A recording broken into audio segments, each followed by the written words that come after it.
Hey, it's Josh here. Just want to take a quick second before we get started to express our gratitude and appreciation to anyone who's listening, whether you're consuming this by download, whether you're listening on our website or following us on Instagram or TikTok, however that is.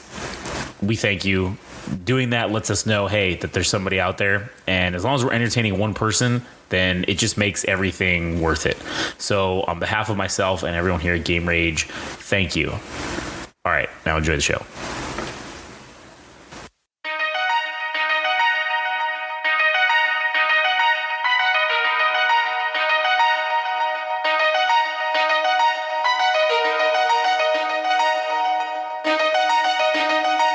Welcome to the Game Rage Music Show.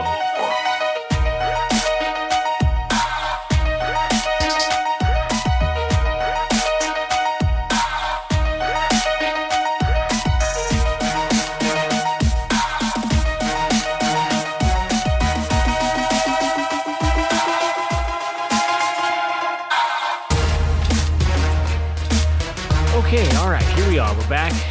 Recording what's good. We're here for Game Rage Music, good ass music show, number 15, episode 15. And as usual, I'm Josh. I'm here with Adam. Howdy. And don't want to plug stuff at the beginning because I just want to say it at the beginning real quick because I hate plugging shows. You've convinced me that plugging shit at the beginning is wrong. All right. And, really? Yeah, you have. You've convinced me that plugging it at the beginning because people don't want to hear that shit. Yeah, they don't want to hear. They want the right. They want the content. But I do want to say at the beginning in case people don't listen to the end. If you have something or an artist or some shit you want us to listen to and talk about on here, send it to us. Okay. If I'm not going to plug the shit, listen to the end of the episode or go to our shit and find it and send it to us there on Instagram, Twitter, or TikTok, whatever. I don't give a fuck. Send it to us on something. Anyways, now that's out of the way. Man, I am fucking hot about this goddamn shit we're going to talk about. You have upset me greatly by sharing this. I hope I did, dude, because I when I heard this thing, which is the thing we're talking about is the new single from Green Day, the band that doesn't know when to fucking quit. I don't think they know how to quit. They don't know how to quit. So they came out with this new single called "The American Dream Is Killing Me," and by far it is one of the most tone-deaf fucking songs that I fucking heard from Green Day, and it makes me fucking hot-blooded. Like, okay? So do you want to go first, or? You go ahead. Go ahead. You go ahead. I'll piggyback on it. All right, let me just read what I wrote on Instagram because this kind of like summarizes, and there is a little bit more to explain on why some of the points I make, like to further elaborate on those points. Yeah. So let me pull it up real quickly because I fucking hate Green Day, dude. There was a lot of great bands in the 90s that were punk, and maybe that's just the nature of being punk is that you say you're never going to sell out or you're always against the man. And Green Day was the one that became the most successful, and they were by far, for me, they were not the best group of amongst the '90s punk bands. Like, I didn't think they were. Their lyrics are so fucking like superficial and tacky, and I hate everything that they sing about, and I just think they're stupid as fuck. But this, so what I basically wrote, yeah. Excuse me, I'm still trying to get over this cough. I said, got to love Green Day for releasing music capitalizing on U.S. animosity. They don't like being in the U.S., but have no problem making their money here. How tone-deaf is Billy Joe Armstrong to make a song like this when he openly renounced his U.S. citizenship? The lyrics are beyond generic. I swear they just drew current problems in the country from a hat for lyrics. There is no grit or teeth to what they're saying, and what I mean by that is that they raise all these topics that there's problems in the U.S., but they don't finger point and say things specifically about each of those topics. So if they're talking about the housing crisis, okay, talk about like the Federal Reserve and like why interest rates are so fucking high. Or right. If you're going to talk about police brutality, like talk about specific people, like say, oh, this police officer killed this innocent person. Yeah. Or if you do not like, let's say for the sake of like abortion, like the topic of abortion, if they fall in line with abortion should be illegal across the United States in general, then point at senators or representatives that are directly opposed to that. Yeah. there's no stakes for like their music, dude. Like I can't. For a band that is supposed to be edge, they have no fucking teeth or grit. Right. Yeah. And to read off the last bit of it, these guys really think they're speaking for people. Like they're speaking to the plight of the average U.S. American. They're so fucking detached from reality, dude. Like I do not care what the fuck they say about like what they say in their music. Yeah. If they are trying to appeal to the average man. So anyways, these guys really think they're speaking for people, but this music video probably costs more than the average American's income, and forget about what it costs to go see them. Toothless fucking music with no substance, all delivered with the same tried and true power chords that they can't fucking seem to depart from. That there's other ways to play music, and they still revert back to those things. Goddamn, I hate me some Green Day, a band that continues to rape the American dream in spite of the fact that they continue to profit off of it. Yeah. So to contrast that, I actually enjoyed Green Day back in. I liked them. All right, I wasn't one of those people that didn't like them from the beginning. I liked all their older shit, like in the '90s. You know, I'm a mainstream pop punk dickhead. Okay, I like that shit for some reason. To a point. I don't like hearing the same shit over and over again, though. That's where, ever since like the early 2000s, I kind of stopped. I was just kind of, it's the same old shit. And that's exactly what it's become. It's become like that wrestling chant, same old shit, same old shit. Same old shit, yeah. That's what it is. And the other thing, it's fucking hypocritical because they have a line in there talking shit, basically saying TikTok and taxes or whatever, right? It's saying that like it's the equivalent of how bad taxes are, TikTok is also a problem. Well, guess what? Or even that it's killing the American people. The Benjamin Franklin quote, the only thing guaranteed is death and taxes. Right. And oh my God, they fucking ad-libbed it and put TikTok in front of it. Sure. Wow. If that's what they mean, maybe. Spoiler, so creative. Yeah, so crazy. Oh my but God. Guess what? Yeah, they are on TikTok and they have 1.3 million followers, 7 million likes. They post fucking a shit ton of videos. They are taking advantage of what they're saying is terrible.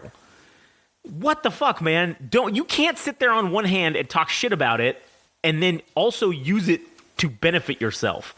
Just like everything that they basically do. It's like talking shit about, the government, or talking shit about this, or talking shit about whatever. That's fine. If you're going to fucking... in generic terms with no stakes. That's what it is. It's the most commercially viable anti-government rhetoric. That's basically what it is. It's so bland that it gives you the sentiment that you're against the government, but it doesn't call out any specific things. Therefore, you're just saying, the government's bad, or this is all the government's fault. Like, sure, the government is at fault for a lot of things, but there are several other things that are not their fault. Like this housing crisis is really, at the base of it, not their fault. It's the corporate greed of the companies that really have caused this fucking problem. So let's say, why don't you say, thanks JP fucking Morgan, or I don't know, BlackRock. Why don't you fucking put that in a song? You want to know? You want to know why they won't? Because they fucking are afraid. Because they'll probably get assassinated. Yeah. If they were to do something like that, or they'll get their shit dropped. Because who the or fuck? what if they pointed the finger at their own label and said, "Hey, we want our music. Like, we want to own the masters to our music, and you guys are still holding on to." What if they sang about that? What's their label going to do? No. Not play it? They're like, no. No, not play it? Oh, yeah, they're going to say no. They're not going to give it to them, obviously, because they want the money. But shut up. What are they going to do? Oh, yeah, we're not going to put out this song. Oh, really? Well, go fuck yourself. Yeah. Like, guess what? We're still going to make money off of it, and you can go fuck off. And yeah. And it just fucking aggravates me that this song that specifically... I don't know if this is indicative, and I'm sure it is indicative of what the rest of the album is going to sound like, because it says it comes out in January, the album. So 2024. Yeah. Okay, so I didn't actually look into this, but apparently people have been saying that something along the lines that, conveniently, that Green Day has released another album on an election year. Like, they do it every election year. Oh, my God. That's fucking genius. Like, if that's what they've legitimately been doing is to capitalize on, I guess... It's the American dissension in like the political and like societal realm. That's pretty genius. It's smart. It is. I'll respect it. That is. I gotta respect that. But they're not saying anything. They're not. Right, which is kind of, I think that's kind of the point of what they have become. They have become, yes, we're against certain things, but we're not going to go out and name specifics. But yes, fight the man, let's go against the man. And then really, they have now become the man, right? I think, I don't know if we've kind of mentioned that before, but that's kind of what it's become. They have become what they have bitched about for the last, Jesus Christ, when did they come out? When did they originally start? In the 80s? Like 93, I think. Early 90s? I mean, so it's been, 30 fucking years that they've been out doing shit? And over that 30 years, I'm sure it didn't start out like this, but they have basically become the enemy. They've become what they hated. It's that fucking saying. Or they're so naive that they don't understand that they're not that band anymore, and they're selling themselves as that. Like, yeah, maybe we're fighting for the man. We're speaking to the plight of the people. But to me, okay, so all right, you know how I guess like I don't know, certain bands over time, like they sort of evolve their sound, they change things up a little bit. They are the opposite of that. No. They have done no. It sounds like this song could have came out in 1993. Obviously, without AC/DC is another perfect example. Yeah. This song could have come out on their debut album, obviously minus the terms that are modern, like TikTok and all that shit. But the sound sounds exactly that thing. Remember, I said that thing, fucking where he goes, "Yay, hey!" Like they do that on every fucking song almost, or at least the ones that are the. I don't know what it's called when it's like the title track or like it's like the main event track or whatever you want to call it. Like their biggest hit on the album. What is that called? Is there a name for that? Like if they have a song, they're like, oh, this is going to be the one that's going to be like, I don't know, our fucking like theme or whatever for this album or some shit. Like the title of the song is the album itself. I don't know if I guess I'm not explaining that right because it's kind of like the leading track. It's not always the lead. Well, I guess it's what they anticipate is going to be their most popular track. I guess right? Leading not being the first track, but rather just the one that people like the most, whatever. I feel like that's probably what this is intended to be. And that's why they think, oh, this is going to be a song people are going to sing at the concerts, and they're throwing that in of, like you said, the cue to start fucking singing. Oh my god, dude! Can you imagine being in the studio and being Billy Joe Armstrong and thinking, oh yeah, we got a hit? Like having that fucking delusion in your mind that this is going to be good. Well, and think about this, okay? Remember last episode I bitched about having yes men around you, right? And that's the wrong answer. Well, what if his delusions are just being fed to him because everyone around him's like, yes, Billy Joe, yes, this is excellent, and they're just fucking cheering him on, and he's like, haha, yes, again, I've done it again. And it doesn't fucking matter if it's good or if it's bad because they know it'll fucking sell. He could literally take a recording of him shitting in the bathroom and then playing a backing track to it that play that, him taking a shit or throwing up, and I'm sure that would just fucking sell like gangbusters. Yeah. So whether it's good or bad is irrelevant. They know it's gonna fucking make money, and then I guess they've hired everybody around them to just yes. My god, dude, and the people, if you go look in the comments, everybody's I didn't know I needed Billy Joe Armstrong and Trey Cool and the other fucker in zombie costumes. Like this song. Oh, I didn't see. There's a music video already. Yeah, there's a music video for it. God. Yeah. So they people are just fucking dick riding Green Day. This is the best work that they've made yet. This is the same shit that they've been making up until this point yet. It is like, okay, that album in 2000, the one that had American Idiot on it. I think that's actually the name of the album is American Idiot, probably, right? Yeah. It was like in the early 2000s. That was the album where they were really heavily bitching about like the government interventions in like other countries, and they were talking about like they were very anti-Iraq and Afghanistan wars. That album was very heavily that, right? That song, they capitalized on it though. Yeah, they did, and they had no problem. They had no problem doing that. No problem, just making a shit ton of money on just taking the other side or whatever. And this sounds like it fucking came from that album. Like I remember listening to that album when it first came out in the early 2000s, and I was like, all right, that's when I kind of started to go away from liking them. And this sounds like some shit that was on there. And that was fucking 20 years ago. Yeah. So, again, clearly, they really have not evolved since even 1993, as you said. So, over 30 years, Let me check the exact number because I don't want to just make this shit up. I think they've been. I mean, they've probably been active as a band longer than that, but their first Maybe. official release Was in 93 or so. I think it's probably I mean, 93. that sounds right. That sounds like it makes sense. Early 90s. But I don't know. I think this is kind of the problem that we've talked about, not just within the music industry itself, but within the overall broader entertainment industry as a whole. 87. So they've been active since 87. Okay, so but yeah. like almost 40 years now, or 30, well, shit, 36, goddamn, I'm going to be 36, fucking 36 years they've been going. So, yeah, in 36 years, man, they haven't really changed much. Okay, so their earliest works were since 1990. Like releases? Yeah. Okay, so yeah. I think they have. So what, 33 years? Yeah. Since this is their whatever numbered album in 33 years, basically. This is Yeah. like number whatever.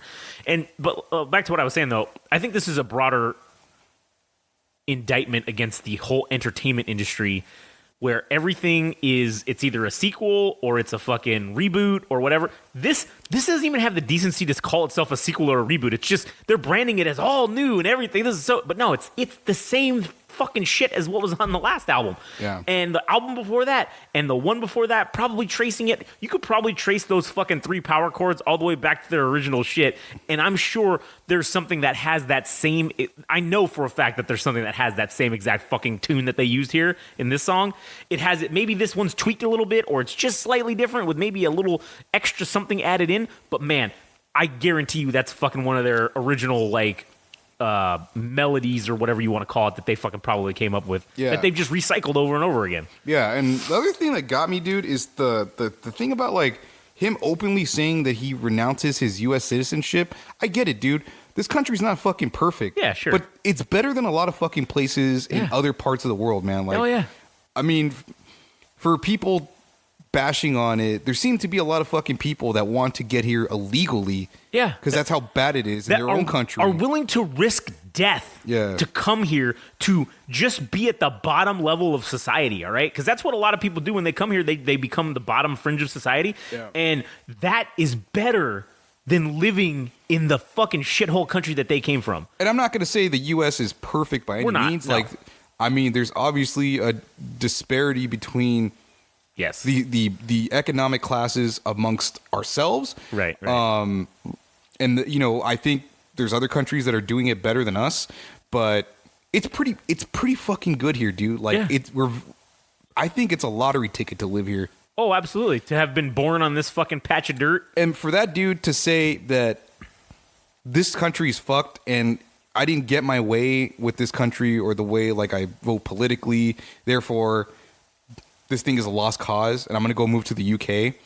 It's such a spit in the face, dude. Like you have no merit. Your opinion has no fucking weight. Yeah. Whether you write it in your music or you're trying to be fucking cute, Right, yeah. in that way, there's no weight to it. No, he wants to sit here and bitch and complain about the housing crisis. How many fucking houses do you own here in the United States that are probably multi-million-dollar fucking houses?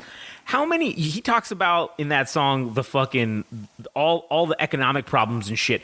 How many millions of dollars have you made over the last 30 fucking years taking advantage of all of these fucking problems? And you know what you're taking advantage of? You're taking advantage of people who are in that bottom rung of economic society, and you're giving them an escape. You're giving them the escape or the illusion of escape, right? But you're taking advantage of them by bitching about this shit, but then also being a fucking millionaire or being whatever. And I'm not saying that people shouldn't be compensated duly for what they are fucking worth and what they create and stuff. I'm not saying that at all. But what I'm saying is once you go into becoming that, I mean, I don't know if he's in that 1% of fucking people or whatever. I'm sure he's at least in the top 5%. If he's in that, once you get up into that realm, you can't complain about this shit anymore. You can't make music about this. You just got to pick something else and fucking go move along. You don't need to be able to, you're not able to sit here and talk shit about, the economy or the housing crisis or any of that shit, because none of that affects you. None of that. It's so disingenuous, and it's not just a slap in the face, the shit that they're saying to talk shit about the country or whatever, but to slap us, the people, in the face by openly talking shit about the problems and then you being part of the problem. It's like, and then saying that the American dream is killing you and you're the one that's profiting the most off of it. Yeah. And I do want to add one thing. This is kind of off topic, but still related tangentially for a topic we're going to talk about in the future and into this. Yeah. So, like, on the subject of ticket prices, right, or like tickets in general, I don't think it's probably cheap to go see them. It's probably like a few $100s, right? Yeah, I'm sure it is. You want to know who's more fucking punk rock than Green Day? Who's that? Robert Smith from the fucking Cure. He openly said that he was not down with the fees that Ticketmaster was adding on to their tickets for like their shows because they're the Cure comes back every so once in a while and they go on a tour and it's wildly successful. It always sells out. Yeah. But like the dude openly says like, hey, you guys are charging way too fucking much, and like the scalpers are also a problem. Can you guys need to do something about it? How come I don't hear fucking Billy Joe Armstrong talk about that shit? No, he doesn't give a fuck. He just wants to make that money. And you know what's funny? Okay, so I just looked to see if I could find any concerts or whatever. There are no concert dates right now because they are likely going to gear up with the release of this new album to then go on tour. Yeah. So I would be curious. We will have to update when we find out once the tickets go on sale or whatever for that. We will for their tour. We'll have to look and see what the prices are because I feel like it's gonna be like $200 or $300 fare, and then for the I feel like it's gonna be even more than that. Yeah, $1,000. Yeah, I easily. Yeah, I think that this is gonna be along the lines of that Blink-182 fucking bullshit, which obviously we're gonna talk about in a minute. But I think that's where it's gonna go, and I think we will definitely keep an eye on it and update on here what those prices are because I'm telling you they're gonna be fucking astronomical and. That's also fucking bullshit because that's the fucked up part is they know that they can get it. And they don't draw a line for themselves. No. They're like, no, let's charge the most we can get from this. Let's make it $100. If you really want to see us in up close and personal for the floor seats, $100. Yeah. $25 for the nosebleeds, $50 for middle.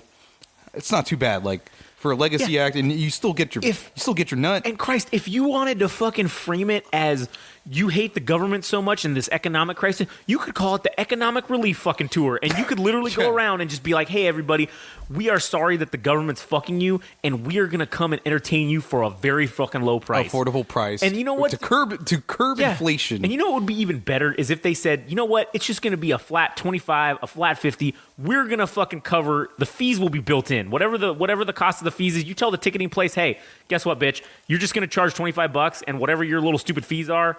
The ticket total price is $25, it's $50, it's $100. That's it. You take out your little fees, because guess what? You guys don't need that fucking much money, all right? You really don't. So you could afford to do that. Those guys could afford to do it. And are they? I don't know. Maybe. Who knows? Maybe that's their plan. I don't know. I would do that if I was them. Yeah, like you said, they're a legacy act. They've already clearly made their nut 25 fucking times over in the industry. Yeah. How much more money do you fucking need?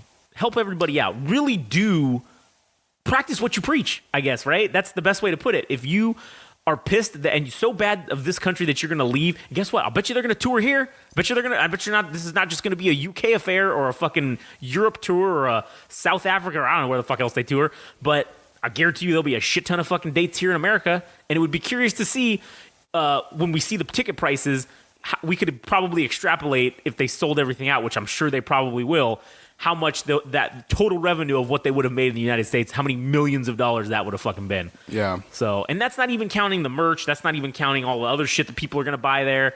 You know, I'm sure because they're a legacy act and they're a name, I'm sure they're getting a piece of other things. And I don't know who. Whatever fucking television syncs, wherever the music gets plugged. It's gonna be on K-Rock. 100%. Gonna make money off of that. That's definitely happening. Yeah, where you got? What were you gonna add? Oh, I was just gonna say that they are probably just gonna make a shit ton of money on it. That's where I was going with that. But anyways, right. So I don't know if this is a proper exit strategy. I think so. I think it's a nice transition. Okay, because on the subject of just legacy acts riding into the sunset, and then getting back together, and then riding off to the sunset once more. I don't know if this is like a controversial opinion or what this is, but there needs to be a fucking limit on how much legacy acts can make or like the number of years that they can be active. Because this is, I don't know like how to frame this, but in my head, for the amount of money that you could spend on those tickets to go see Blink-182 or Green Day or even Foo Fighters or one of the larger acts, I mean, if you really want to go find great music, I mean, it's fucking all over the place. Yeah. You just have to look. Like, if you have the time to spare to look up local acts and stuff, you can find those people. You can find the next Kendrick Lamar in a fucking dive bar. You can find the next Green Day. You can find all those guys for relatively cheap. Like, if you look well enough. So what I want people to think about is for the $500, I'm just going to take like the median and just say, you know, for the most expensive ticket, it's going to be $1,000 for Green Day, and the lowest is probably going to be like $100 or $200 or whatever. Yeah. I think you can have a direct impact on local or independent artists directly, more so than paying like the $500. You spend $15 to $30 for a concert to purchase the ticket, and also for an additional $15 or $20 to purchase a shirt or a poster or something, maybe CD, whatever it might be. Yeah. That has more of a direct impact than fucking Green Day getting $100 off of you because you're just a drop in the bucket compared to the other scenario where the more independent artists or the local artists can feel it like more when that the money goes longer for them than it does for Green Day. Yeah, it has more of a direct impact on the local band because guess what? They're fucking just trying to get enough gas money to keep going, you know? Yeah. I mean, Jesus Christ. It's not like they're fucking getting a dickload of money. They're like, guys, all right, we got to make $75 on this one or else we ain't going to be going to the next city because we can't get there. Yeah. You know? We need, all they're hoping for is getting as close to zero as possible or breaking even otherwise. Yeah, that's really, and that's part of, I guess, I don't know if you want to call it the charm of that kind of shit is like you can tell that they're in it for the art and they're fucking really putting out their best effort because they want to impress that upon anybody that is so gracious enough to pay money to see them. They want them to know, hey man, we're doing this shit and we're giving it our best go.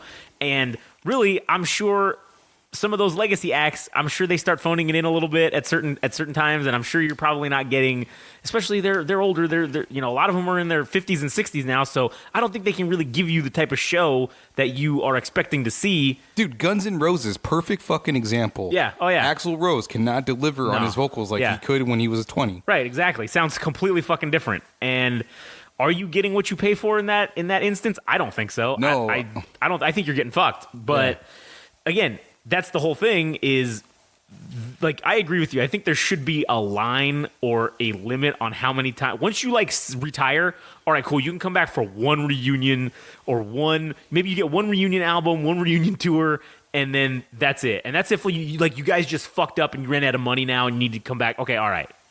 We'll allow that, okay? You did your time. You served us well with whatever music you gave us and got popular on. We'll allow you to come in and take some more money from us. But not this, like, constant fucking, oh, we're going to go away for 20 years and then, now we're back again. And, well, guess what? We're going to charge you fucking $1,000 a ticket to come see us because you, and this is the point that I wanted to get across with why I think this is happening and what's so fucked up about it is, I'll use the Blink-182 thing as an example. So, For us in our age group, our millennial, I don't know, whatever you want to call us, fucking millennial, late millennials, whatever the fuck we are, the people that are in their late 20s to like 40s, early 40s maybe, we weren't old enough when those acts were out, like Blink-182, for example. I wasn't old enough to be able to buy my own ticket and go see them. So I liked Blink-182, obviously in the late 90s when they first came out and the early 2000s. I was fucking, 11 to like 15 during that time period when they were super hot, and I did not have the money or anybody that was willing to take me, even if I had the money, to go to a concert to see them live, which would have been cool. And I think there's a lot of people in our generation that felt that or dealt with that at least. There was very, very few people that I knew that were getting to go to fucking concerts like that, and I definitely was not fucking amongst those few that were going. So I think that they are capitalizing on not just the nostalgia, but the what is it called now? The FOMO, because we already missed out once when we were kids, and I at least have a lot of core memories from that time period that in my head, when you replay those memories in your head, there's like a soundtrack. So like for me, Where there's a soundtrack. are you? Yeah. And Yep. I'm so Yep. sorry. Oh yeah, man, that one is fucking in there. What's My Age Again's in there. Fucking all that shit is that's part of it, and that's how I grew up, and that's where it is. So I know there's a shit ton of people out there that have that same thing as well, and they didn't get to go see them, and now it's like, well, shit, man, I'm in my late 30s or mid 30s or whatever, wherever we're at on the spectrum, late 20s to early 40s, and they're like, shit, they're coming back again. I didn't get to see them 20 fucking years ago. I will probably never get to see them again if I don't go to this. So they want to go, and they're willing to spend as much money as it costs, and the band, they know this. The bands know this, and they're just like, oh, dude, what if we just fucking bump the price up to a ridiculous amount? Essentially, don't want to point any fingers at any specific bands, but likely whoever it is that's playing is kind of washed up or has been, and they are basically going to just replay all the hits, and they're going to do it for 60 minutes. If we're lucky, might get 45 out of them. And they're going to charge $500 a fucking ticket for nosebleeds. And if you want to sit up front, $1,200. If you're $1,500, whatever the fucking numbers are. I know for the Blink-182 one, the shitty tickets were going for like $500. Okay. And to me, I was like, oh, fuck yeah, they're coming back. That was my first thought. Oh, man, they're coming back. I never got to see them. Exactly what I'm telling you. I never got to see them. I fucking want to go see this. I went to go look at the tickets. Fuck you. I'm not paying $500 to see this shit. So that's what I think is fucked up about this, is they are taking advantage of our lack of getting to have seen this when we were kids. And now that we're adults, they want us, we're going to pay for it. And that's fucked. I think that they should be saying, hey, let's just make a reasonable amount of money instead of a shit. Because that's the fucked up part. They all sold all these, everything was like sold out. You couldn't even really get tickets. Like if you didn't get in on the first things, and then if you wanted to buy them from a reseller, God help you. That Twice the amount. That $500 ticket for nosebleeds was $1,200 from a reseller. And guess what? Those were fucking selling. People were buying those and paying that money to pay for that fucking experience that they never got when they were younger. And that's that whole nostalgia, whatever bullshit. And, maybe we should fucking... Now maybe this is going to be an extremist point of view, but, we should do something about this.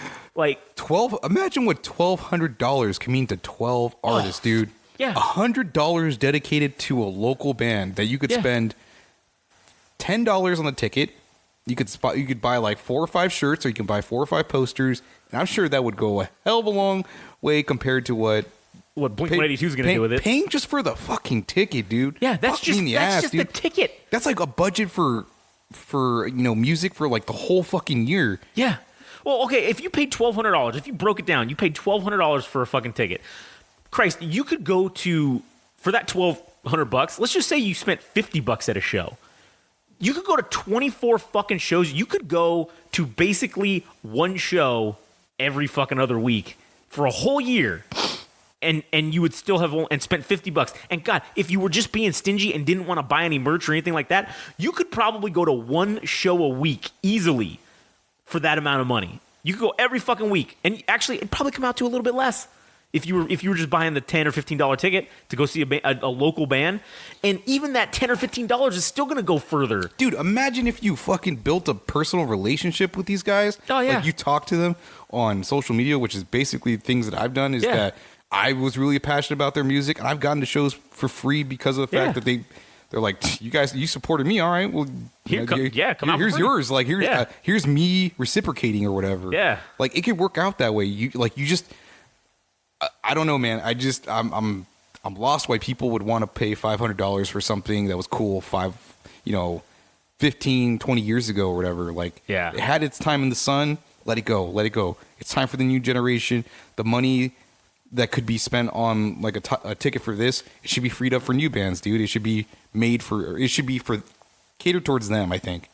Yeah. I don't know. No, I agree with you. And I think that the fucking, like, the amount of greed that exists in, it's not just in the music industry, it's in everything, but with this specific thing in general, with old nostalgia acts coming back and charging a dickload of money, just the amount of fucking greed that it takes to fucking say, "Ooh, yes, how much can I bilk out of these people?" You know, it that just fucking aggravates me, and it just infuriates me because you guys are like of the people, you know, you were the working people, right? You were the working man. You were fucking making music, making no money, traveling around, fucking doing all this shit. And then you got big and fuck, man, you just said, fuck all that. Fuck everybody else. I'm going to make all the money I can. And I don't know, man, that's just kind of fucked up. Like Rolling Stones, dude, is like the perfect example. I don't know why they're still active. Like they should have hung it up. Yeah. Fucking 20 years ago. Hell, 40 fucking years ago they should have hung it up. True. But yet here they are. Here they are, dude. Still touring, still active, gonna make a new album. Apparently Lady Gaga's featured on it, and I'm like, fuck, man. Why, dude? You're like 80, 90 years old. I respect that they're, you know, in their late stages of their life, still doing what they love. I mean, if any of us were so lucky to do that, to get paid to do what we love, but god damn it, dude. Just let it go. Like, you have enough money. You have enough of everything, but it's not enough. Yeah, it's not. And it's just terrible. It's just fucking terrible. I don't get it. It like I said, it fucking infuriates me. I just want to fucking just strangle people because I'm just, well, what is wrong with you? You know, Yeah. fuck, down. Yeah. And then also it pisses me off that people fall for this shit. That this trickery works. It's like black magic, bro. They're just like fucking sprinkling the magic sauce on it, doing a little couple spells, and then bam, we're all fucking hypnotized again. Yeah. And here we go, fucking back to nothing. I actually did listen to. I didn't listen to it all the way through. I just kind of skimmed through the songs, but I did listen to the Blink-182 album. Yeah. Okay. So they ended up doing some of the things that we talked about, or we predicted, or that we thought they should go with lyrically for songs. They ended up going with talking about some of their own personal experiences, like that guy Mark Hoppus developing cancer, or Travis Barker almost dying in a plane crash. They went in that direction for a song to say that we shouldn't wait fucking 20 years or 15 years, or whatever amount of time they spent apart from one another, from when Blink-182 ending to where they are now. That like, and just to speak about like in life in general, that like to put aside those things, whatever beef they had between one another, that they shouldn't wait so many years to reconcile and all that shit. I'm like, okay, cool. They wrote that song. I'm glad they did, but I don't know if I like the way it was executed. It's kind of, I don't know if I enjoyed it. And there are songs that are classic to Blink-182. I think there's songs about jerking off or something. Or, I'll give that a listen. Yeah, and then I think Travis Barker produced the album itself. So this was all, I think, mostly in-house between them, like making the album and stuff. So I don't think it's their best. I mean, I didn't really like them all that much, but I don't think it's their best stuff, and I think it probably falls somewhere in the middle. Yeah. But I do think that some of the topics, stuff that we talked about, like on a previous episode, about being more personal and reconciling relationships and getting down, being bro-like with one another. Yeah. Like that stuff came out on the album, which is cool. All right. It is cool to see them being able to be friends again towards the. I mean, they're not old or anything like that. I mean, they're fairly, even at like 40 or 50 years old, I think they're still young, but that they can all be on the same life path, well, at least for Blink-182, this specific project. It is cool to see that. I just don't think I would pay fucking $1,200 to go fucking see their ass, but yeah, I definitely wouldn't do that either. But. Yeah. I'm kind of curious to see what the reviews for this album are, if they're just going to suck their dick to let them ride in the sunset and be like, yeah. I imagine that's probably what it's They're like, be. oh, at 9, this is Blink-182 at their best. Yeah, everyone should buy this album. I don't know if it is, but I don't know. I mean, I'm sure that's what'll happen. But yeah, I don't know. Well, and I kind of with bitching back about the whole thing with the prices and all this stuff. I almost wonder if it's even really them doing it. I mean, it's hard to say because I think at some point they have to negotiate between, like who's putting on the concert. If it's like Live Nation, Yeah. they're like, well, what are we gonna sell these tickets for? Like, Right, yeah. it has to be. I'm sure it has to be mutually agreed upon. Yeah. But, because, okay. Did you have anything else more about this specific What, thing? were you gonna go 'cause somewhere I else? was kind of leading into another topic that was about this this guy and his son who had this like podcast, and they got this huge deal with like Barstool Sports or whatever. This happened like at the end of last year, and then the son got killed or whatever like a couple months later. Okay. And so, but on their little podcast, they had this guy. I forget the fuck his name is. He was another rapper, and he was basically saying how once you reach a certain level in the music industry, that someone shows up at your door. Basically, someone comes to you and says, "Now, listen, this is what this guy's saying," and it's I don't know if this is true or not, but I find it interesting at the very least because he says basically someone comes to your door and says, "You have a choice. There's the left, there's the right." And then he says, those are two choices. You get into bed with those people and you go to the moon. Or you can just stay straight. And then they say, all right, let's see if your skills and your talent really can get you somewhere because you're on your own. You're not getting any help. And he was, saying that the left, he just called it the left and the right door. He didn't call it like saying it's left and right, like liberals, no, he wasn't saying that. He was just saying that there was a red door and a blue door or whatever you want. You could use any fucking analogy you want, but he was saying there's two choices. There's two different camps, and he was basically saying that one of them he was saying was they were both weird shit that's involved with it. Weird shit, weird Hollywood type shit is what he was getting into. Like sucking dick behind doors. Yeah, like shit like that. He said there was like he called one the homo one, and then he called one he didn't even want to say a name to what the other one was, but he was like, oh, this is like some bad shit, like rituals and like all kinds of crazy shit like that. I'm assuming like he meant like devil worship and weird shit like that, or occultism, I guess, involved in that. And he was basically saying once you get into one of those clubs, that's how you go to the next level. Oh, you're good, but you want to take your shit to the next level. Oh, you got to come join this club. And so Scientology, right? But yeah, that's another example of it. And so the son was of the guy's name here. Let me give you the guy's name of the podcast. It was his name's Gilly DeKing, and I think his son's name's Wallow was like his or whatever. So the son is asking this guy or another guy later on about whether or not you go to your door, or like, has anybody come to your door or whatever. And so then he was like, what do you mean? And then he's like, well, he was kind of like alluding to this thing or whatever. And then the guy, the dad was like, Gilly was like, no, man. He was like trying to tell him, like, shut the fuck up. Like, shut the fuck up. Don't be asking these questions. Shut the fuck up.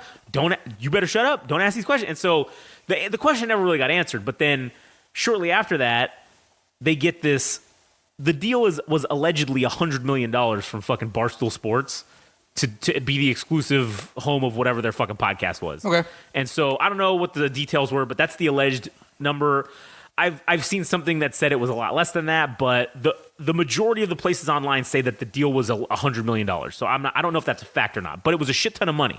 So there was a video of them signing this deal, right? Okay. And the son's like, fuck yeah, immediately signs it, and then the dad is sitting there like he's having some thoughts. Like he is like very hesitant about doing this, and he's just like, oh fuck, man, like I don't know if they're playing this song in the background called like "We're Gonna Be Rich Forever," and they're all singing it and whatever. And the dad's just like he's just like in the video, man. He just looks like he does not like he's having thoughts, like he's having second thoughts about this. And I don't know what the reasons are, but then so he eventually signs it, and then literally they signed this deal in like I think it was November of 2022, and then in like fucking January of 2023, the son gets fucking killed, like he gets shot or whatever in some, I don't know the details of it, but he gets killed. So there was a lot of people. This is music related, but it's also kind of like, I don't know, it's just weird. A lot of people on the internet are saying that the reason why he was so hesitant to sign this deal was because he did get somebody come to his door, and that's how this deal got open, because someone came to his door and said, hey man, you got to join one of these clubs. And one of these clubs was like, hey, you got to sacrifice some shit to get here if you want this $100 million. And so people think that, oh, his son got sacrificed because this was like, it didn't seem like it was some random like shooting or whatever. Like it was kind of targeted or some shit. So granted, it could just be completely coincidental, which sucks because the dude just got paid $100 million and now dead. Fucking died. And that fucking sucks ass. But it leads you to the question of, man, they were talking about this shit before. And then it's like, oh man, was that what happened? Was there some weird shit that went down? Yeah. And then that's what also makes me question the previous thing about, are these bands really in control of this? Or I think in like the local level, yes. Like if a band wants to put a show together, they'll go to the talent buyer and say, we want to throw a show. This is how much we think we're worth. Like this is what we want to make. I think, I mean, shit, I don't know. Once you get to Blink-182 or Green Day level, you have a booking agent that speaks on your behalf and says, this is what we think we're worth, and this is what we want for the show. And that's where that's where I'm wondering if that's true, because this guy that was talking about when you go to those doors, he was like, man, you ever see somebody who is like a famous rapper or whatever, but they're not really that good? And he's like, oh, okay, yeah, I've seen that. And he's like, that's because somebody came to their door and they picked a side. So even though they weren't that great, they knew they probably wouldn't have got somewhere on their own. I don't think Green Day is that great. Right, that's what I'm saying. So that's what I'm saying. So like, is that an example? Could that be an example of, oh, many, many years ago, someone came to their door and said, hey, oh yeah, you want to sign here on the line, baby boy? We can fucking make you a star.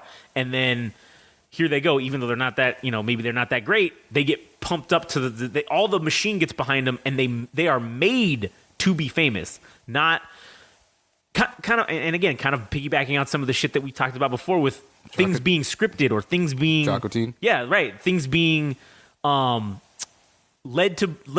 audience being led to believe that this is a natural or organic thing that's happening, but really it's not. This is by design. It's 100% planned from the beginning that this is the trajectory that you're going to be on. You signed here on the dotted line. You signed with you picked a side, you picked a camp, and now granted, I'm not saying that's what the case is with her, but I'm just saying in general, for sure that's got to be something that does happen. I do think that there's too many people that have come out and said things about in Hollywood that there's these weird like I don't know, cliques or whatever you want to call them that get behind people, and sure, there's a lot of conspiracy theories about fucking weird shit that goes on. Not commenting on any of that, but I do believe for sure that there are groups of people that are very powerful within those industries that you got to fucking do some weird shit to get in with them, and then once you get in, they push you to the fucking moon no matter what, and you're going to be a fucking major star because I don't want to say sold your soul, right? Because that's figuratively sold your soul, and now you're theirs forever, and this is it. And the only way you can get out,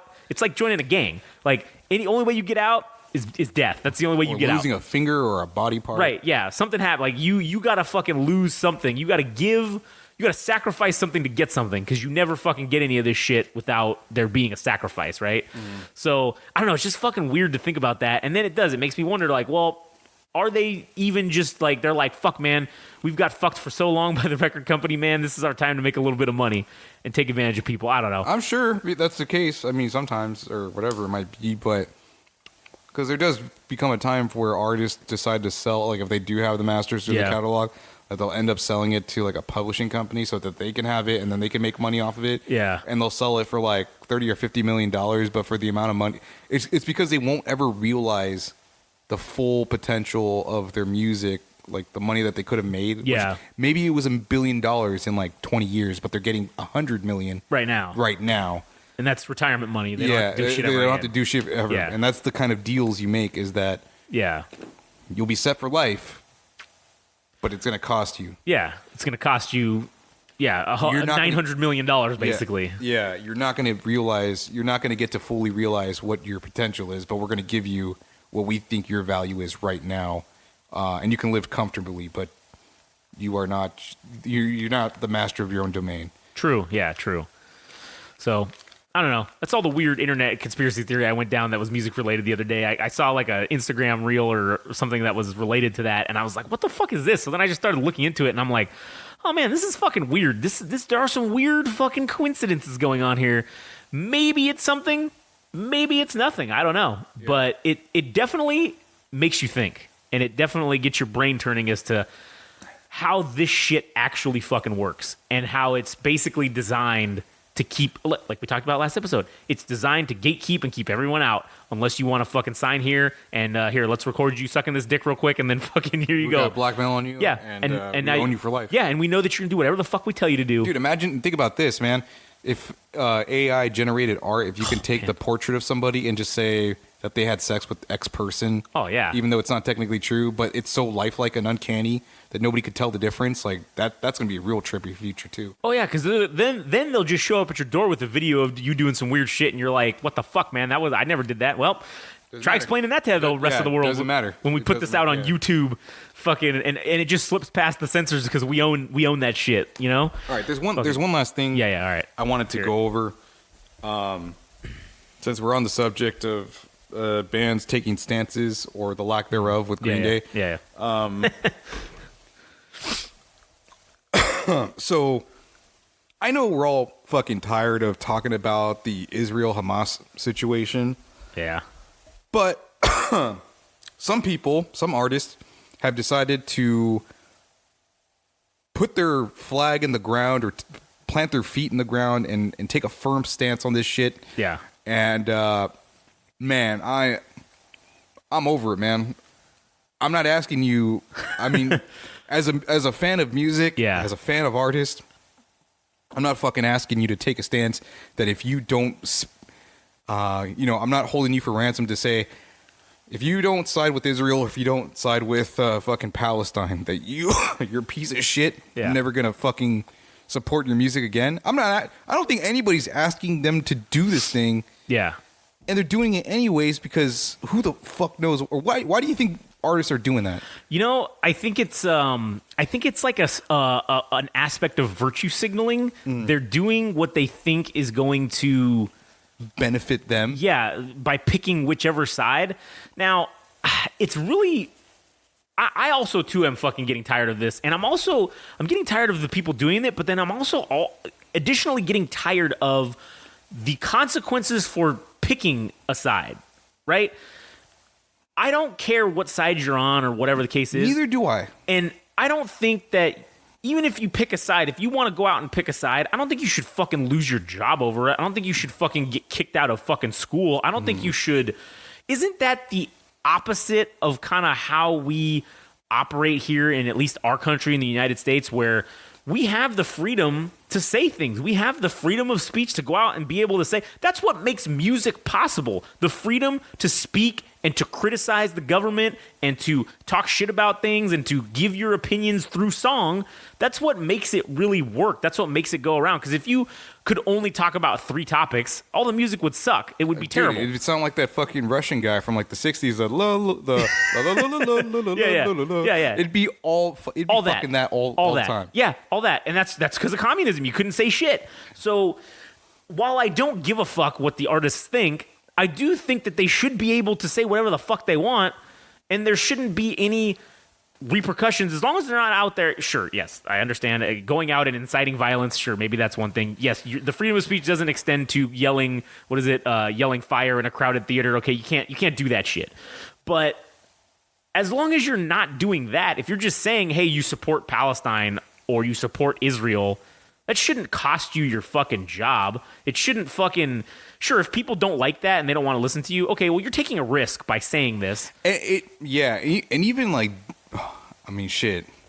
Now, Doing a call to arms too is like that's also fucking very problematic. Yeah. Because now you're not only picking a side, but then you're espousing violence or action against whatever side it is. Now, don't get me wrong, there are some cases when that's appropriate.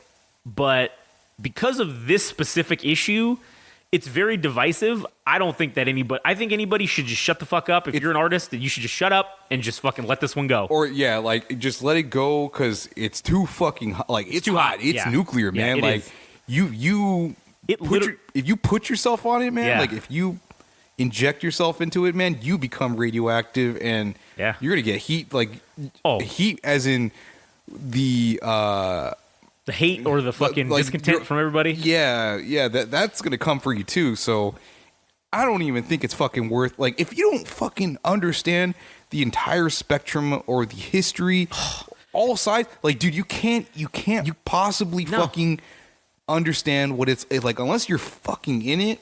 If you got family members that live in Israel or Palestine, like, yeah, okay, it directly affects you. You have an understanding of like what is going on each side, and I'm sure you're gonna have a very hard time trying to create an objective point of view when your fucking family member got killed by an Israeli missile or vice versa. Like if Hamas severed the head of a fucking 9-year-old kid, like, I get it, dude. I fucking get it. But I mean, is it really worth holding all that hate inside of you, dispersing it on social media, and then having that explode 7-fold or 10-fold, that people are like on the opposite side of you and you're trying to defend yourself? And it's like, you could have just avoided that by just, you're saying it's not worth it. Like, I don't want to do this. Yeah. And here's the thing too. Okay. Cause yes, people are going to say that we're being hypocritical by telling them to shut up and we don't want to hear your opinions. Right. Because what do? We literally have your opinions.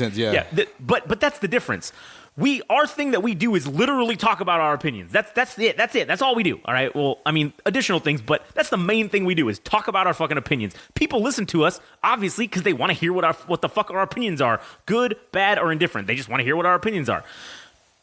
Unless you're an artist that has a fucking podcast where you talk about global events and your fucking opinions, I think you should just you should shut the fuck up and stay off Instagram and Twitter talking about that shit. Just promote your shit. Or, like, if you're about that, dude, and you have a podcast dedicated to that, by all means, do it. Yeah. But if you're just going to do it on social media and be a half-hearted fucking zealot for that for that effort, like, I don't know. It's disingenuous, I feel like. Yeah, it's not real. No, it's not. It's like you might as well just say nothing, because then you're gonna obviously you're gonna get the support of the people who agree with you, but then you're also gonna get the hate of the people that disagree with you. So you're literally splitting your audience, which is why when we do a podcast about world current events and we talk about this shit, and we very, very clearly state that we are not picking a side. We have not picked a side. We're not saying who's right and who's wrong. We're just talking about the facts as we see them and the historical aspects of said facts on the Central Unintelligence podcast. Cheap plug. But anyways, if you want to hear shit about that in depth, go listen to that. But we're not going to sit there and tell you, oh, you should just support Israel all the way and blah, blah, blah, or you should just support Palestine all the way, free Palestine, blah, blah, blah. That's not what it's about. It's about putting the information out and doing that. And if you're an artist and you want to put out information and put out historical context to these conflicts, especially if you're not in it, then do that. That's okay. But you shouldn't be fucking out there going like, oh, we should kill everybody who's on this other side, or whatever the fuck people are saying. Because there's a lot of people saying shit like that. Yeah, I mean, there's this artist from Australia, this female artist. I'm not going to say her name because I don't want her to. I don't want her hate to be directed at her. Yeah. Okay. But she. Dude, should I just like look up the post? Yeah. Read off. Let's hear it. Some of the shit she said, I was just kind of flabbergasted. I was taken back. Yeah. I was left with my mouth gaping. You're like, what the fuck is going on here? Yeah. I'm not. Maybe you can help me out and figure out why she specifically targeted these specific people in the U.S. But all right, let me just pull up the fucking post. All right. Well, while Adam's pulling that up, everybody, thanks for listening. Just to shout out to all the people in Nigeria and Brazil, also Belgium. Fuck yeah, Belgium. You ready? Yeah, go ahead. I was just killing time. I can't believe I mentioned this. I don't even know if she's gonna fucking. There's no chance. I really don't think there's gonna be a chance she's gonna listen. Is she in Australia? Yeah, she's in Australia. We have had 0 listens in Australia, so likely she's not listening to any of this. Right. Okay. So are you friends with her on the Facebook or the? No, I just follow her. Oh, okay. Yeah, there's no way she's gonna fuck. But this actually kind of turned me off from her music. Like, okay. This is actually wow. All right. So this is an example of someone saying some shit, and then now you're not gonna you're turned off because it's kind of like the thing when people say it's better to be perceived stupid than to speak and remove all fucking doubt. Yeah. Okay. That's a very good saying. Yeah. So I mean, we're the exact opposite of that. Yeah. I mean, shit. We don't listen to that, but whatever. We're jackasses. Yeah, for sure. All right. So this is what she said. All right. It's time for American Let me start over. It's time for American liberals to finally wake up and recognize what is happening. To all of you who consider yourselves human rights and social justice advocates, to all of you passionate college students, to all of you who identify as progressives, whose mission is a fair and equitable world, what you just witnessed had nothing to do with Palestinian freedom or justice. That's the first page. Okay. So why do you think she specifically said American liberals and then college students and progressives?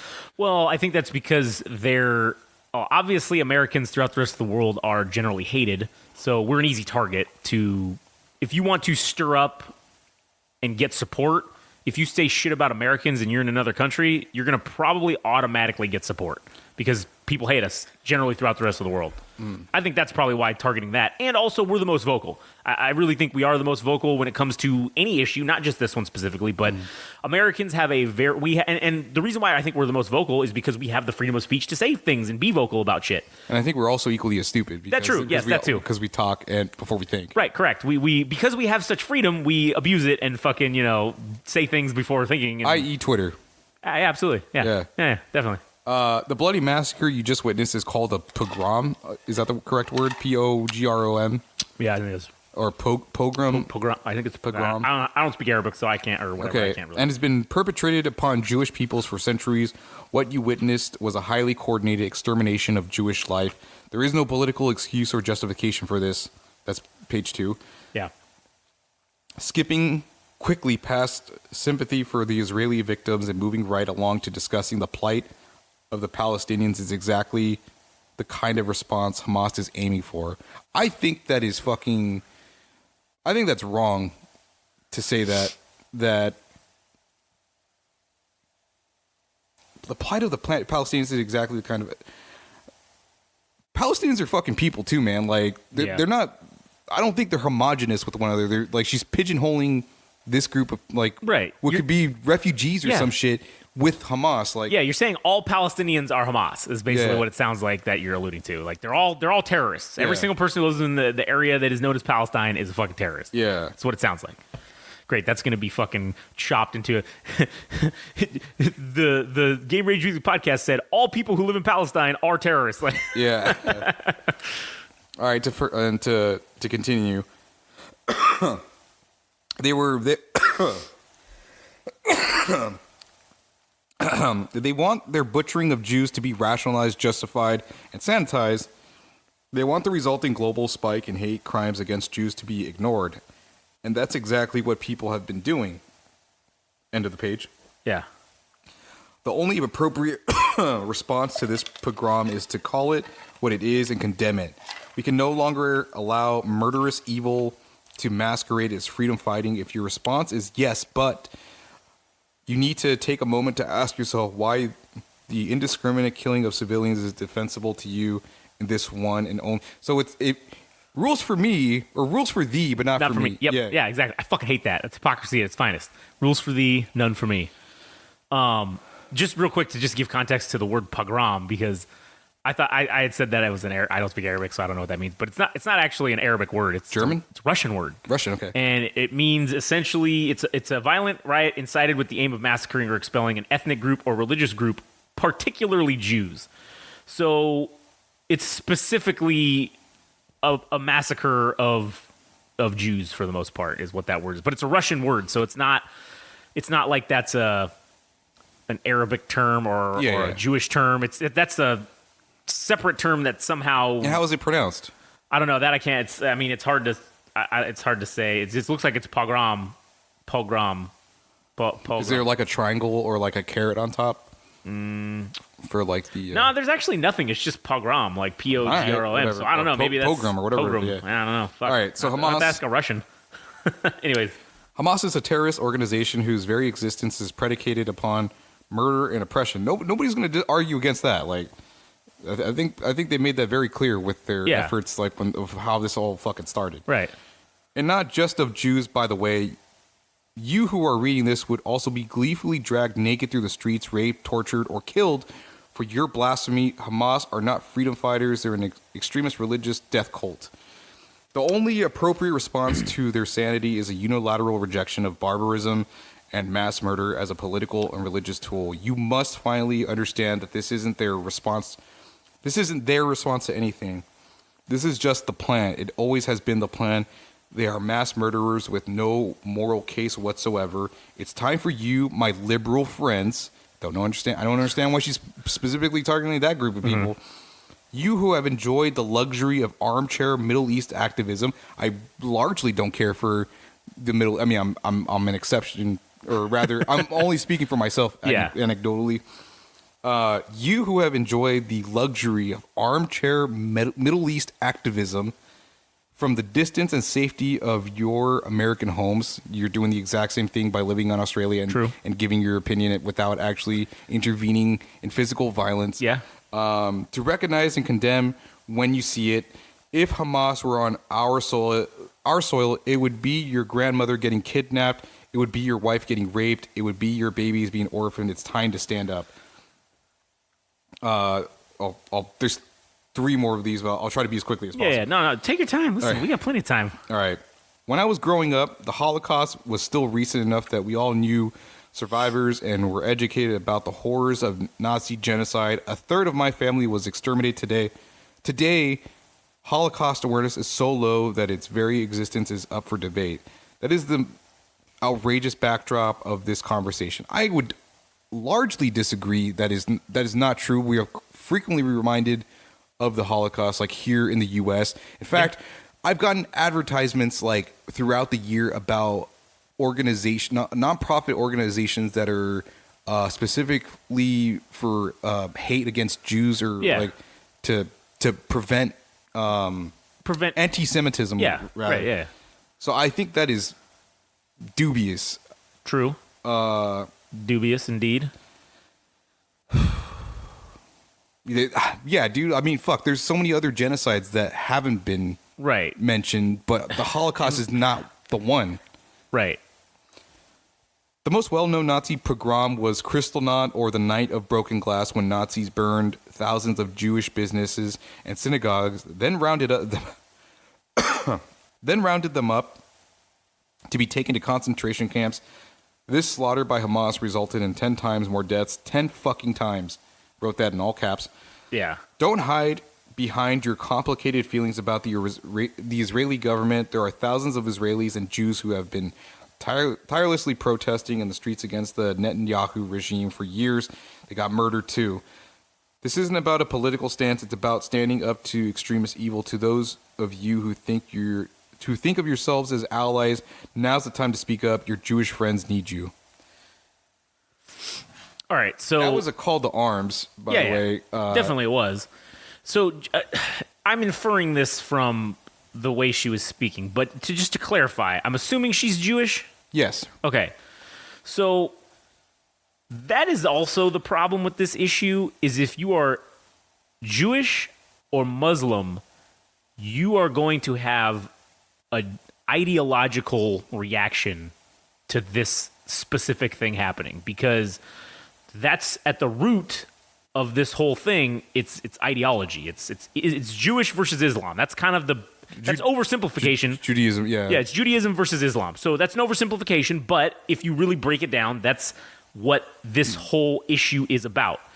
And if you're on one of those teams in terms of your ideological preference, you're going to automatically take the side of whichever team you're on, and you're going to have a very hardline stance, because you are going to perceive this attack or this event as them trying to exterminate your ideology, which both sides are essentially trying to do to each other, right?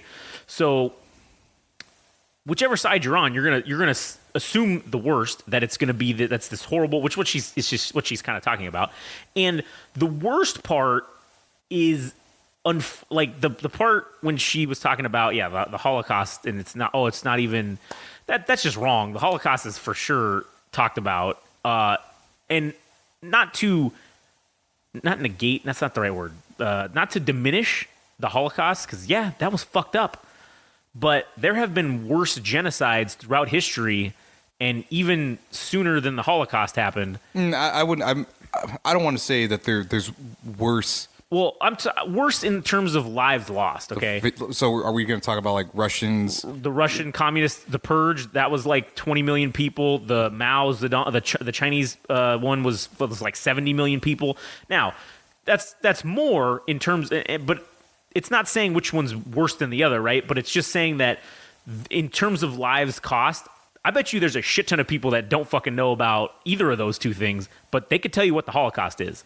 So, okay, I got you. So, you weren't. I wasn't diminishing it, but I'm saying in terms of the knowledge of the existence of the event, I guarantee you there's more people, if you asked them what the Holocaust was, they could tell you, and they could likely probably tell you that it resulted, if you asked them how many people died, they would like to tell you 6 million. That's, that's the number we learn about it in school. We learn about it, in a lot of things, as we should, because we should learn about these horrible atrocities that have taken place, because that's the only way you don't repeat them. Yeah, dude, Germany has like this thing with bricks, like within their towns or whatever, where Jewish homes were raided. And I think it's like a memorial type of thing where they said this is where.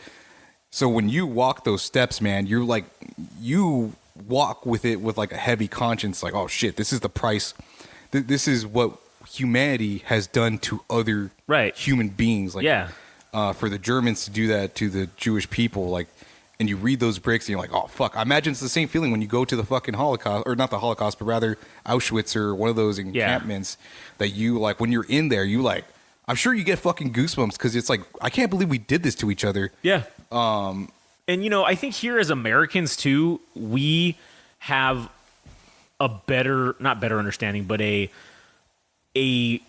larger percentage of our population is informed about this because it's taught in our history books. Because during World War II, we entered because we were attacked by Japan, but we were the ones who found the camps. We were the ones that found the Holocaust like camps or what the fuck. Well, I think in addition to the Russians, they did as well. Right? Yeah. But on our side, on the good team, well, I mean the Russians were kind of on our side at that time, but we were the ones that found it essentially, and those were the ones that's like the reason that gave us justification for why we actually did go into Europe. Like that was after the fact, obviously, but it's like, hey, look, guys, people were maybe against us helping them and we should have just focused on Japan. But it's like, look at this horrible atrocity that we found happening here. They were killing innocent people based on their religion, the Nazis were, and they were just exterminating them for no reason other than because of their religion.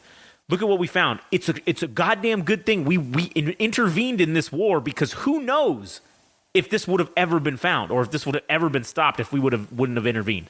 And so I think that's why it's kind of taught prominently here in the United States, at least in grade schools, and because I learned about it throughout our grade school and stuff. Yeah, I mean, so, dude, once you get to like high school, you learn about just European history, and then like the Holocaust. I don't want to say it's the foremost topic that you learn about, but it's one of the fucking things that you. We went to the fucking Holocaust Museum.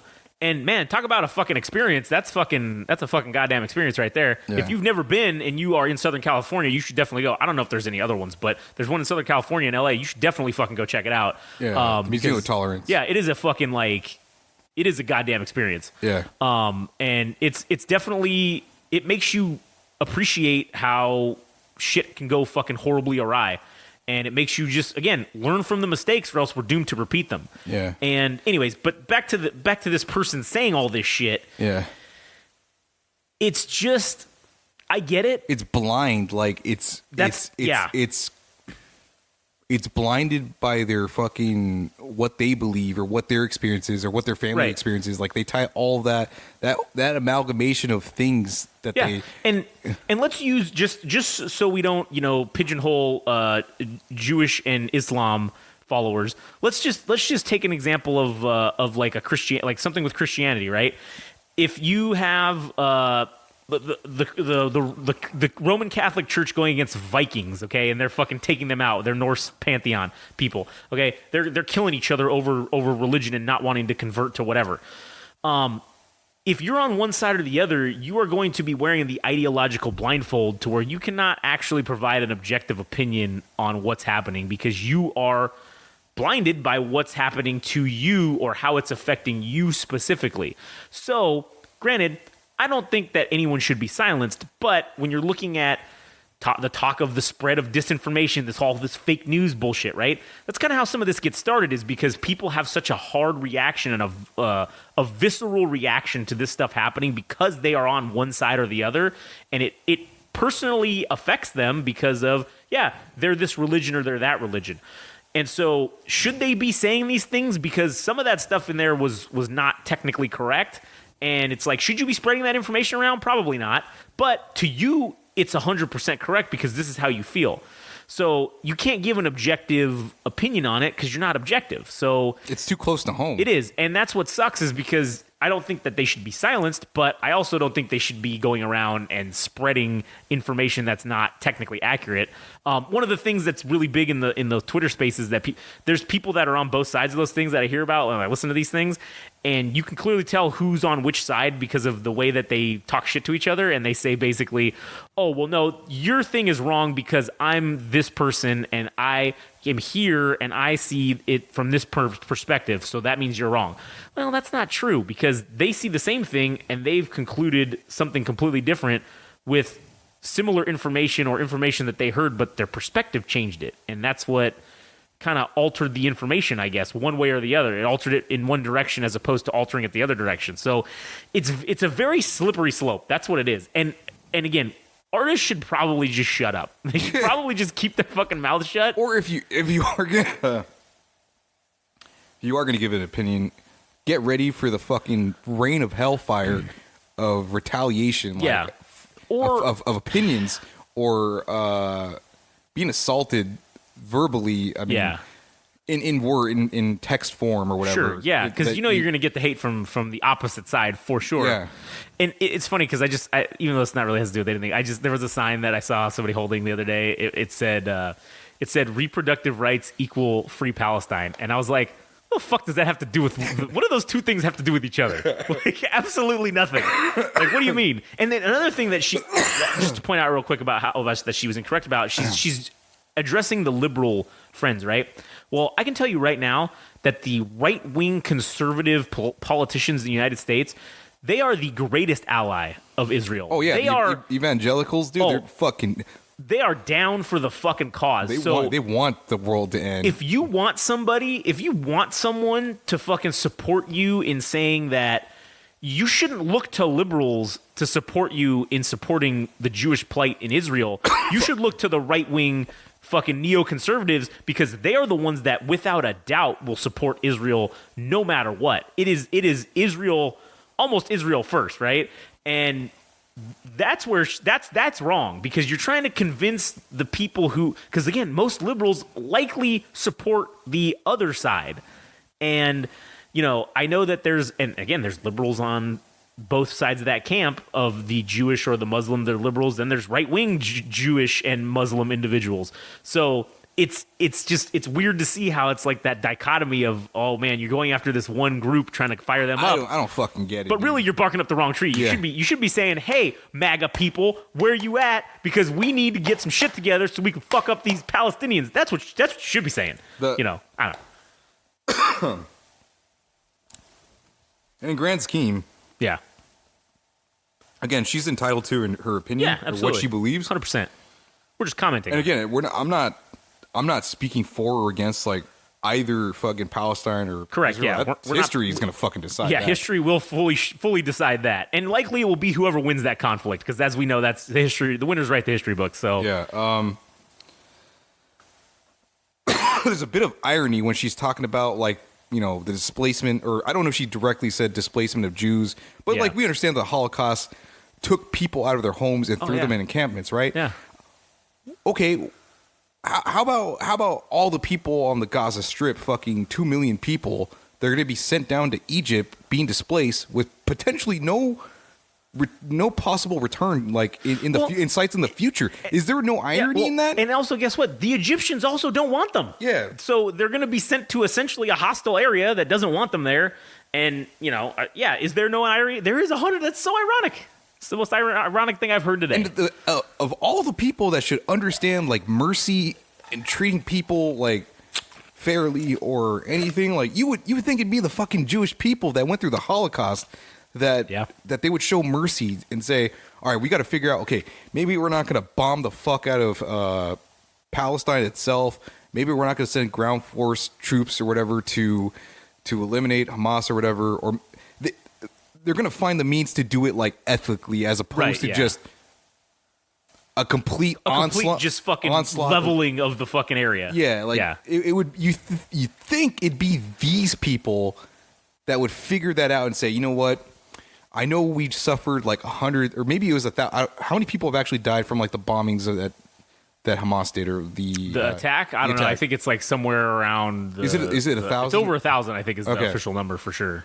All right, so 1,000 plus, right? Yeah. And not to diminish the number of people that have died or anything like that. But what if you showed fucking mercy, dude, and you found an ethical way to eliminate these guys and figure out like how are we gonna work with these people? Like, Yeah. I don't know what the solution is. I don't know if having a two-state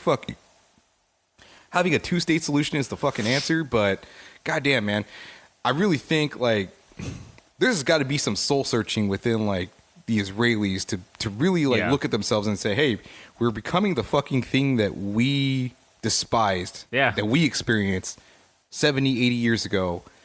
Yeah, I just can't believe it, man. Yeah, it's crazy. It's crazy the way it's going down. And again, I'm not. That's not Picking me. a side. That's not Yeah. me. Like me criticizing this woman's post, Right. whatever, is not me vouching for Palestine. Yeah. And it's not vouching for Israel either. But True, yeah, absolutely. I'm just examining and just saying, fuck, man. There's people taking very stupid chances with And- stating their opinion. Well, look what happened. You're an example. You've been turned off from essentially her music now. yeah, I mean, And just imagine how many other people feel that way. And again, I'm sure that there's a contingent of people that are like, oh yeah, I'm gonna listen to this shit all the time now because this person feels the same way I do. So again, you're just basically splitting your audience up, and you're doing it on an ideological basis, which is something that you won't recover from. Like someone who bounces on you because of an ideological difference, they're never gonna come back. yeah, you just cut your fucking money in half. If you care about anything, if you care about fucking money, dude, you cut your fucking money in half by opening your goddamn mouth. Yep, that's true. And you know what? That's fine if you want to do that, but then I don't want to see a post fucking 6 months from now. Nobody's listening to me because of this is what you get, motherfucker. If you weren't prepared for the consequences, then you shouldn't have opened your mouth. Me, I'm completely prepared for any consequences from this because I don't give a shit. It ain't gonna affect me none. Yeah. What you don't want to listen? 6 people that listen to this? No. You know, I think the Belgians will still listen. They don't give a fuck. The Belgians will support us no matter what. Based Belgians. Yeah, ultra based Belgians, man. Based and red pilled, the Belgians. No, based and America pilled. Yeah, so I'm kind of happy with this episode because Yeah, me too. This episode felt like some of the things that have been ruminating in my mind Yeah. that like I felt very like heated about. Yeah. And I thought I'm glad we got it all in one fucking episode. Yeah, me too. We got it all in. Yeah, and, so- that's pretty awesome. I mean, shit, man. We did good. We're an hour and 21 minutes. So Yeah, so Good- I good don't work. I don't have anything else to add Yeah, neither do other I. than fuck, man. What a fucking world we live in, dude. Yep, what a world we live in. And also, if you want to hear us talk more shit about Israel and Palestine specifically, listen to the Central. Even though we just said we're fucking tired of it. Yeah, we're gonna do it. We're gonna do another one after this because I got more shit to talk about that. But Central Yeah. Unintelligence podcast, you can listen to there. Yeah. That's our podcast that's specifically designed about talking about shit like that. So go listen if you want to give it a shot. Belgians, I know you'll check it out. Yeah. Anyways, all right. Well, that was it. You're good. Yeah. All right, sounds good. Well, thank you for listening so far to this episode and all the future and previous episodes that you've listened to. We thank you in advance. And if you could be so fucking kind as to follow us on the TikTok or Instagram at Game Rage Magazine. Adam is on the Instagram at All Gas No Trash Official. All one And- word, no underscores, no spaces, nothing like that. Correct. It's just all one word to make it very simple. I do want to. Okay, so we're not begging for your follows, No. but we certainly appreciate Yeah. your fucking listenership at the very least. Like, I do Yeah. appreciate that. I am okay. If no one wants to follow us on anything, that's fine because we're getting the listeners, so that's all that really matters. Numbers go up. Yeah, as the numbers continue to go up. Me so, happy. Yeah, Me- indeed. Yeah. Number go up, me be happy. Yeah, unga bunga. Yeah. And then also on the Twitter and X at Game Rage Mag if you want to check it out there. And you can check out, I say this also because you can check out the multitude of other podcasts that we also have that deal with other specific subjects, such as anime or fucking, world events. There's a Star Wars one, a wrestling one, which we haven't really done those very much, but they exist. They're there. Anyways, so hit us up on there. And again, to reiterate what I said at the beginning of the episode, if you have any music or artists from your country that you want us to check out, we are always down and always up for fucking listening to new shit. And I'll tell you right now, I really haven't probably listened to any fucking shit from Belgium before. So, I mean, shit, Belgians, send it our way. We'll fucking take a listen. Hell, if you don't want to send it to the Game Rage magazine, send it to Adam. All Gas, No Trash Official. Anyways, all right, cool. Well, thanks for listening, and we will catch you on the next one.